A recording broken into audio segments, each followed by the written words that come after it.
Au cœur du XVe siècle, l'Europe se tenait au seuil d'une transformation radicale. Le savoir, jalousement gardé dans les monastères, était un privilège réservé à une infime élite. Les livres étaient copiés à la main, un processus lent et laborieux qui pouvait prendre des années. Une simple erreur pouvait se perpétuer indéfiniment, altérant la vérité des textes anciens. C'est dans ce monde de rareté et de silence que naquit Johannes Jan Flesch sur Laden zum Gutenberg. Il vit le jour à Mayence, vers 1400, au sein d'une famille patricienne aisée. Sa famille appartenait à la haute bourgeoisie, impliquée dans le commerce des tissus et l'orfèvrerie. Dès son jeune âge, Johannes fut initié au travail des métaux, une compétence qui se révélerait cruciale. Il apprit à graver, à fondre et à mouler, maîtrisant la précision requise par les orfèvres. Cependant, les tensions politiques à Mayence allaient bientôt bouleverser sa vie tranquille. Un conflit opposa les guildes d'artisans aux familles patriciennes, forçant les Gutenberg à l'exil. Johannes trouva refuge à Strasbourg, une ville libre et dynamique, carrefour commercial de l'Europe. C'est là, loin de sa ville natale, qu'il commença à développer ses idées révolutionnaires. Pour subsister, il enseigna d'abord l'art de tailler les pierres précieuses à de riches élèves. Mais son esprit inventif cherchait une entreprise plus lucrative et plus ambitieuse. Il s'associa avec plusieurs bourgeois de Strasbourg pour lancer une production de miroirs de pèlerinage. Ces petits miroirs en métal étaient censés capter les rayons bénéfiques des reliques saintes. Gutenberg mit au point un procédé de fabrication en série, utilisant des moules pour couler le plomb. Malheureusement, le pèlerinage d'Aix-la-Chapelle fut reporté à cause d'une épidémie de peste. Les capitaux investis semblaient perdus et ses associés commencèrent à s'impatienter. Pour les apaiser, Gutenberg leur promit de leur révéler un autre secret, un art nouveau. Il parlait de manière énigmatique, évoquant une presse et des formes en plomb-plomb. Dans le plus grand secret, il commença à expérimenter avec des caractères mobiles.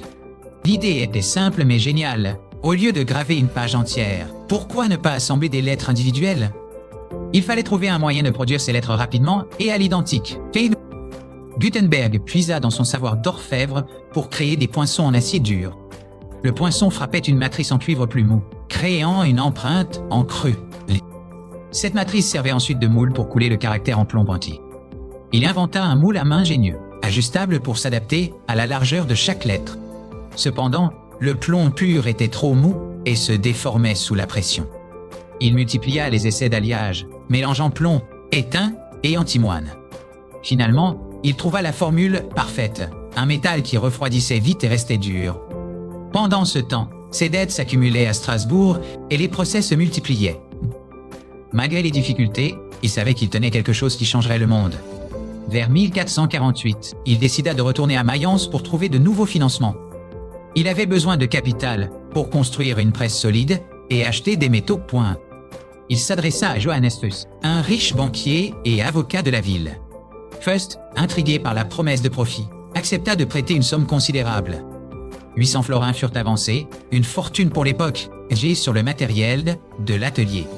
Avec cet argent, Gutenberg engagea des ouvriers et perfectionna son équipement. Il s'inspira des pressoirs à vin de la région pour concevoir sa presse à imprimer. Le mécanisme à vis permettait d'appliquer une pression uniforme sur la feuille de papier point. Mais l'encre traditionnelle à l'eau ne convenait pas au caractère métallique. Elle perlait sur le métal gras et ne laissait qu'une trace pâle et illisible. Gutenberg dut inventer une nouvelle encre, à base d'huile de lin et de suie. Cette encre grasse, noire et intense, adhérait parfaitement au métal. Pour l'aider, Fuss envoya son futur gendre, Peter Schoeffer, un calligraphe talentueux. Schoeffer apporta son sens de l'esthétique et aida à dessiner les polices de caractères. Ils choisirent la texture gothique, imitant l'écriture des moines pour ne pas choquer les lecteurs. Les premiers travaux furent modestes, des grammaires latines, les Donatus. Ces petits livres se vendaient bien et permettaient de tester le matériel. Mais Gutenberg visait plus haut. Il voulait imprimer le livre des livres, la Bible. Le projet était titanesque, imprimer la Bible complète en 2 volumes. Il fallut fondre près de 100 000 caractères pour composer les pages pointées. 6 presses fonctionnaient simultanément, employant une douzaine d'ouvriers. Le papier, importé d'Italie, coûtait une fortune, tout comme le vélin utilisé pour les exemplaires de luxe.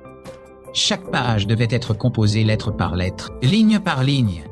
La justification des lignes devait être parfaite pour créer 2 colonnes harmonieuses. Gutenberg, perfectionniste, n'hésitait pas à refondre des lettres si le résultat ne lui plaisait pas. Le travail avançait lentement, trop lentement au goût de Fust. En 1452, Fust avança 800 florins supplémentaires pour soutenir l'entreprise. L'atelier tournait à plein régime. L'odeur de l'encre et du plomb fondu emplissait l'air. Les balles en cuir tamponnaient les formes. Le papier était posé, la presse s'abaissait. On entendait le grincement du bois et le soupir du papier pressé contre le métal. Puis, le miracle, une page parfaitement imprimée, noire et nette, sortait de la machine. Gutenberg avait réussi à reproduire la beauté des manuscrits avec une régularité mécanique. Pour les rubriques et les titres, il laissait des espaces vides qui seraient complétés à la main. Il voulait que son œuvre soit indiscernable du travail des meilleurs copistes. Cependant, en 1465, alors que la Bible était presque achevée, le drame éclata. Fust, voyant le succès proche, mais ne touchant aucun retour, décida d'exiger le remboursement. Il accusa Gutenberg de détournement de fonds et porta l'affaire devant les tribunaux pompés. Le procès fut retentissant, opposant le visionnaire à l'homme d'argent. Gutenberg, incapable de rembourser la somme colossale avec les intérêts, perdit tout. Le tribunal ordonna la saisie de l'atelier, des presses et des Bibles imprimées. Fust prit le contrôle de l'entreprise et s'associa officiellement avec Peter Schoeffer. Schoeffer, qui avait appris tous les secrets du maître, devint le nouvel imprimeur. Gutenberg se retrouva ruiné, chassé de sa propre création au moment de son triomphe. La Bible à 42 lignes fut publiée sous les noms de Fust et Schoeffer. Elle fut acclamée dans toute l'Europe pour sa qualité exceptionnelle. Gutenberg, bien que brisé, ne renonça pas totalement à son art. Il parvint à monter un petit atelier grâce à l'aide de quelques fidèles. Il imprima peut-être d'autres ouvrages, comme le Catholicon, mais sans le succès d'antan. En 1460, il décessa définitivement d'imprimer, sa vue et sa santé déclinant. La ville de Mayence, reconnaissant tardivement son génie, lui accorda une pension. L'archevêque Adolphe II de Nassau le nomma gentilhomme de sa cour. Il reçut du vin, du grain et des vêtements chaque année, une fin de vie à l'abri du besoin. Mais l'invention qu'il avait libérée ne lui appartenait plus. L'imprimerie se répandit comme une traînée de poudre à travers le continent.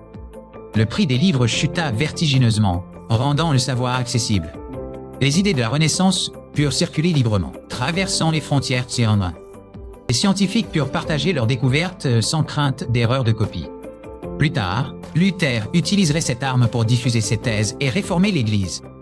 Gutenberg mourut en 1468, probablement dans l'anonymat relatif.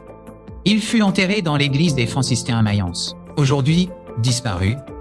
Son tombeau est perdu, mais son monument est partout autour de nous. Chaque livre, chaque journal, chaque écran affichant du texte est un hommage à son génie. Il a transformé le Moyen-Âge en époque moderne par la seule force de l'être en plomb. L'homme qui voulait garder son invention secrète a fini par ouvrir le monde. Son histoire est celle d'une passion dévorante, d'une trahison amère et d'un triomphe posthume. Sans Gutenberg, pas de révolution scientifique, pas d'éducation de masse. Il est le père de la communication de masse, l'ancêtre d'Internet. Aujourd'hui, les quelques exemplaires restants de sa Bible valent des fortunes. Mais la véritable valeur réside dans ce qu'elle représente, la démocratisation de l'esprit. Le livre d'Orfèvre de Mayence a forgé les clés de notre modernité. Son nom reste gravé à jamais dans l'histoire de l'humanité. Ainsi s'achève l'histoire de l'imprimeur qui alluma la Renaissance. Un homme qui perdit tout pour nous donner tout. Que son souvenir soit honoré à chaque page que nous tournons.